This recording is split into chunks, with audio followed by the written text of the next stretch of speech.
वालेकुम। अच्छा जी, हमने लास्ट टाइम थ्योरम 1 कर लिया था। आज इंशाल्लाह हम जो बाकी थ्योरम है वो करेंगे सारे के सारे, ठीक है। अच्छा, थ्योरम 2 जो है ना, इसकी स्टेटमेंट देखते हैं जी। देखिए, थ्योरम जो है वो बहुत सारे बच्चे इसको रटा लगा रहे होते हैं, तो रटा लगाना चीज़ नहीं होती। असल में होता है कि आपको ने थ्योरम की स्टेटमेंट को समझना है कि थ्योरम कहता है क्या। अगर हमें थ्योरम की स्टेटमेंट समझ आ जाए तो हमारे लिए थ्योरम जो है वो रटा लगाना फिर जो है वो पॉसिबल नहीं है हमारे लिए, बल्कि वो समझ के पढ़ना फिर हमारे लिए आसान हो जाएगा, ठीक है। तो इंशाल्लाह मैं ज़रा यही कोशिश करूँगा कि आपको ज़रा अच्छे से बताऊँ, ताकि आपको जब लिखें आप पेपर के अंदर तो आपको जो है वो थ्योरम जो है वो याद हो। अच्छा, सबसे पहले स्टेटमेंट पता होनी चाहिए कि स्टेटमेंट क्या कहती है, प्रूव हमने क्या करना है इस थ्योरम के अंदर। स्टेटमेंट कह रहा है कि a straight line drawn from the centre of a circle, कि एक स्ट्रेट लाइन है जो कि हम सर्कल के सेंटर से ड्रॉ कर रहे हैं। टू बाइसेक्ट, बाइसेक्ट का मैंने पहले भी आपको बताया था कि बाइसेक्ट एक ऐसी लाइन होती है जो किसी दूसरी लाइन को दो इक्वल पार्ट में डिवाइड करती है। मतलब ये वाला जो पार्ट है और ये वाला जो पार्ट है, दो इक्वल हिस्सों में डिवाइड करना, इसको बाइसेक्ट कहा जाता है। बाई का मतलब होता है दो और सेक्ट का मतलब होता है काटना। अ कॉर्ड, कॉर्ड जो है ये एक लाइन होती है, ठीक है। आपको पता होना चाहिए कि कॉर्ड एक ऐसी लाइन है जो सर्कल को दो पॉइंट्स के ऊपर टच कर रही होती है, इसको हम कॉर्ड कहते हैं, ठीक है। तो कह रहा है कि एक स्ट्रेट लाइन हमने सेंटर से ड्रॉ करनी है सर्कल के, जो कि बाइसेक्ट करेगी किसी एक कॉर्ड को। मतलब सेंटर से हम यहाँ से लाइन ड्रॉ करेंगे किसी भी साइड की तरफ, और वो किसी कॉर्ड को बाइसेक्ट कर रही है, जैसे यहाँ पे मैं कर रहा हूँ। तो ये एक लाइन, स्ट्रेट लाइन है जो ड्रॉ की मैंने सेंटर से, और ये जो कॉर्ड है इसको बाइसेक्ट कर रही है, जो कि डायामीटर नहीं है। डायामीटर क्या होता है जी, अब इसका पता होना चाहिए जी, ठीक है। अब जो डायामीटर होता है जी, वो भी हमारे पास कॉर्ड होती है, वो एक स्पेशल कॉर्ड है, ठीक है। और वो स्पेशल कॉर्ड क्यों है, क्योंकि वो कॉर्ड ऐसी होती है जो सर्कल के सेंटर से पास होके जाती है, ठीक है। A line which passes through the centre of the circle is known as chord diameter, sorry, उसको हम क्या कहते हैं, डायामीटर। ये डेफिनेशन भी एग्जाम के पॉइंट ऑफ व्यू से इंपॉर्टेंट है।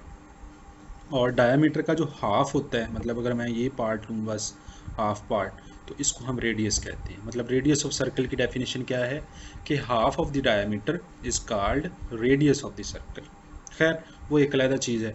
तो बस यार फिलहाल हमें ये कॉन्सेप्ट पता होना चाहिए। वो कह रहा है कि सर्कल के सेंटर से मैं एक स्ट्रेट लाइन ड्रॉ करूं जो कि किसी कॉर्ड को बाइसेक्ट कर रही हो, ठीक है। जो कि वो जो कॉर्ड है वो डायमीटर ना हो, क्योंकि अगर डायमीटर होगा तो फिर हम वो ड्रॉ नहीं कर सकते लाइन।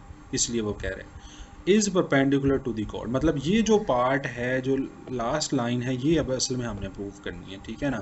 कि हमने प्रूव ये करना है कि वो जो लाइन हमने ड्रॉ की है वो क्या है, परपेंडिकुलर है उस कॉर्ड के। मतलब वगैरह एक लाइन ड्रॉ करें सेंटर से, वो किसी एक कॉर्ड को कट कर रही है जो कि डायमीटर नहीं है। प्रूव ये करना है आपने कि ये लाइन परपेंडिकुलर है। अब प्रूव कैसे करेंगे कि ये लाइन परपेंडिकुलर है, आपको डेफिनेशन याद करें परपेंडिकुलर की, कि ऐसी लाइन जो किसी दूसरी लाइन के साथ 90 का एंगल बनाए, तो उसको क्या कहते हैं हम लोग, परपेंडिकुलर। तो मतलब ये है कि हमने ये प्रूव करना है कि ये जो लाइन है इस कॉर्ड के साथ ये एंगल कितना बना रही है, 90 डिग्री बना रही है। अगर हम ये प्रूव कर देंगे तो हमारा थ्योरम प्रूव हो जाएगा, ठीक है। तो ज़रा देखते हैं इसकी, ये एक सर्कल है, ये हमने कॉर्ड ले ली अपनी मर्ज़ी से। आप इधर भी ले सकते हैं, इधर ले सकते हैं, आपकी मर्ज़ी कहीं पे भी ले लें। बुक वाले ने इधर लिखी हुई है, उसको उसने नाम दे दिया ए बी, की कॉर्ड है। और वैसे जैसे उसने बताया था कि एक स्ट्रेट लाइन सेंटर से आप ड्रॉ करें जो कि कॉर्ड ए बी को क्या कर रही होगी, बाइसेक्ट कर रही होगी। अगर ये इसको काट रही है, बाइसेक्ट कर रही है, इसका मतलब है जहाँ भी ये काट रही है इसका मिड पॉइंट है, उसका नाम हमने एम रख दिया, ठीक है। आप अपनी मर्ज़ी से यहाँ पे एक्स वाई कुछ भी यूज़ कर सकते हैं, ए बी ये वाला भी यूज़ कर सकते हैं, ठीक है। तो गिवन क्या है, हमें गिवन के अंदर होता है जो उसने खुद दिया होता है। तो उसने दिया था कि एक स्ट्रेट लाइन ड्रॉ करें जो किसी एक कॉर्ड को बाइसेक्ट कर रही हो। इसका मतलब हमें ये गिवन है कि m is the mid point of any chord A B. ये याद रखना है, इसके ऊपर लाइन लगानी है। लाइन क्या शो करती है, ये एक लाइन सेगमेंट है। लाइन सेगमेंट और लाइन में क्या फ़र्क है, ये भी सुन लें ज़रा।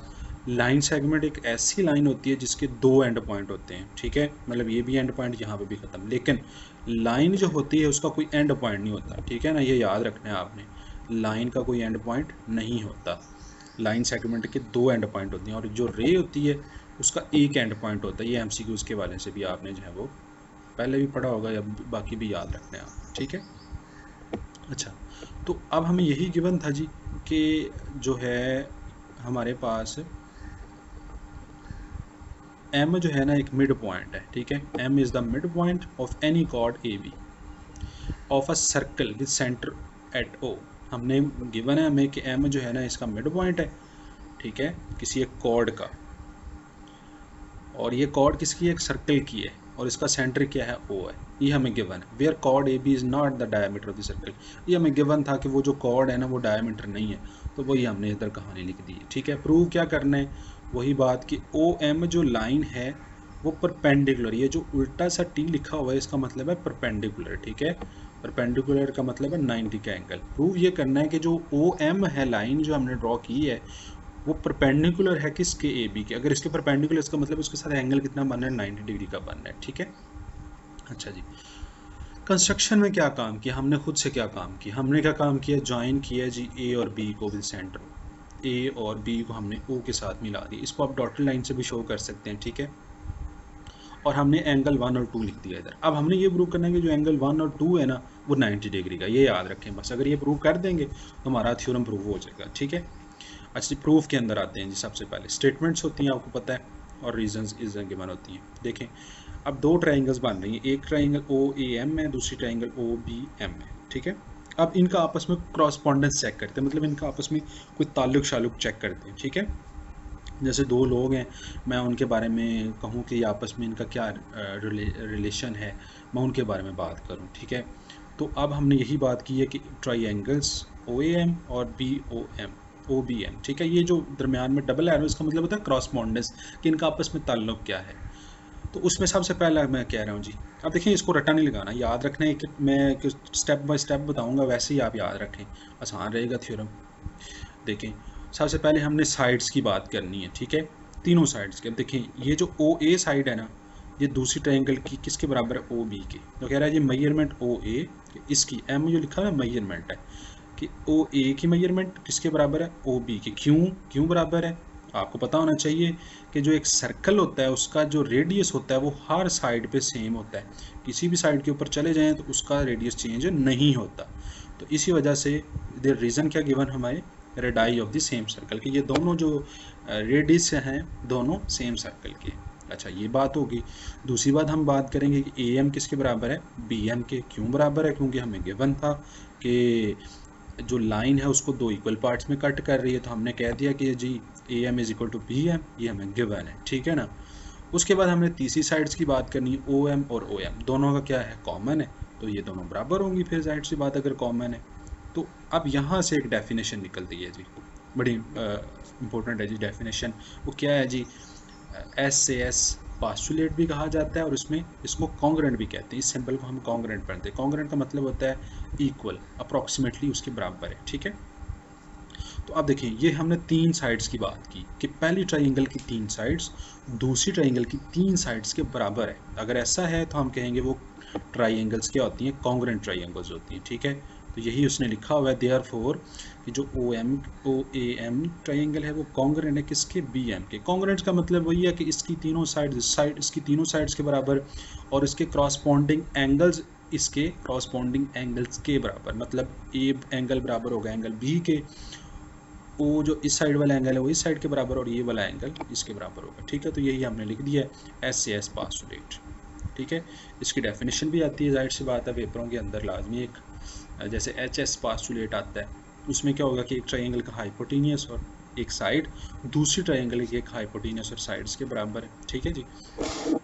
तो अगर ये कॉन्ग्रेंट ट्राइंगल है, इसका मतलब हम ये कह सकते हैं कि जो एंगल 1 और 2 है वो दोनों आपस में क्या है, बराबर है, क्योंकि corresponding angles of the congruent triangle, क्योंकि एक ही कॉन्ग्रेंट ट्राइंगल्स के ये क्रॉसपॉन्डिंग एंगल्स हैं। तो भी मैंने बताया कि ये डेफिनेशन है कि वो आपस में क्या होंगे, बराबर होंगे, ठीक है जी। तो मैं उम्मीद है कि आपको समझ आ गई होगी जी। अगर ये समझ आ गई है, इसका मतलब है अगर वो दोनों एंगल बराबर हैं तो वो एक पूरी स्ट्रेट लाइन के ऊपर एंगल है, ठीक है। और जो आपको पता है एक स्ट्रेट लाइन के ऊपर जो एंगल होता है वो 180 डिग्री होता है, ठीक है। इसका मतलब अगर मैं एंगल 1 और 2 को प्लस करूंगा तो एंगल कितना आएगा, 180 डिग्री, ठीक है। क्यों, एडजेसेंट सप्लीमेंट्री एंगल, कि दो एंगल्स का सम किसके बराबर है जी, 180 के, और उसको हम सप्लीमेंट्री एंगल कहते हैं। और कंप्लीमेंट्री एंगल होते हैं जिनका सम 90 के बराबर होता है। अगर ये दोनों 180 के बराबर हैं, दोनों इक्वल हैं, इसका मतलब ये हुआ कि हमारे पास हर एंगल कितने डिग्री का, 90 डिग्री का, इन दोनों को यूज़ करते हुए, ठीक है जी। मतलब अगर एंगल 1 की जगह पे मैं रखूँ एंगल 2, तो वो दोनों को हम प्लस करेंगे तो 2m एंगल 2 बनेगा और 2 उधर जाके डिवाइड होगा तो हमारे पास आंसर 90 डिग्री आ जाएगा। और ये देखिए हमने यही तो प्रूव करना था कि एंगल 1 और 2 किसके बराबर है, 90 के, और ये प्रूव हो गया। तो इसका मतलब क्या हुआ कि जो आपका OM है वो परपेंडिकुलर है किसके, AB के। तो होप सो ये आपको समझ आ गया होगा।